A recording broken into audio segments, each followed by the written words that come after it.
Welcome to Tamil Roja consulting service private limited. இன்றைய காணொளியில் நாம் காண இருப்பது திரு அன்புமணி ராமதாஸ் அவர்களை பற்றி. அன்புமணி ராமதாஸ் ஒரு இந்திய அரசியல்வாதியும் தமிழ்நாட்டை தளமாக கொண்ட அரசியல் கட்சியான பாட்டாளி மக்கள் கட்சியின் முக்கிய தலைவரும் ஆவார். இவர் அக்டோபர் 29, 1968 அன்று இந்தியாவின் தமிழ்நாட்டில் பிறந்தார். இவர் பாமக நிறுவனர் டாக்டர் எஸ். ராமதாஸின் மகன். அரசியல் வாழ்க்கை. அவர் ஏற்ற அமைச்சர் பதவிகளின் பட்டியல் இதோ.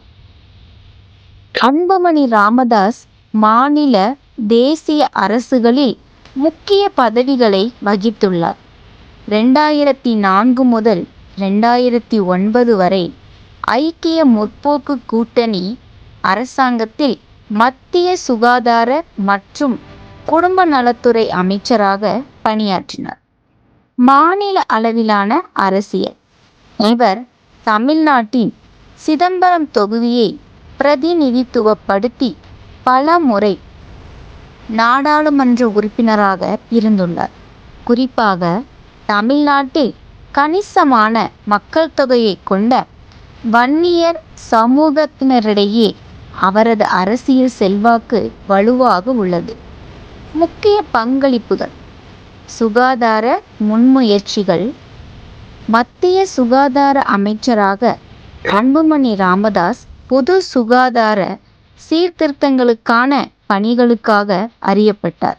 குறிப்பாக புகையிலை பயன்பாட்டை எதிர்த்து போராடுவது மற்றும் புகைப்பிடிப்பதற்கு எதிரான ஊக்குவிப்புகளை ஊக்குவிப்பதில் அவரது முயற்சிகளுக்காக அறியப்பட்டார். மேலும் விவரங்களை தெரிந்து கொள்ள மெய்யழகன் ரோஜா டெலிவிஷன் யூடியூப் சேனலை சப்ஸ்கிரைப் செய்து கொள்ளுங்கள்.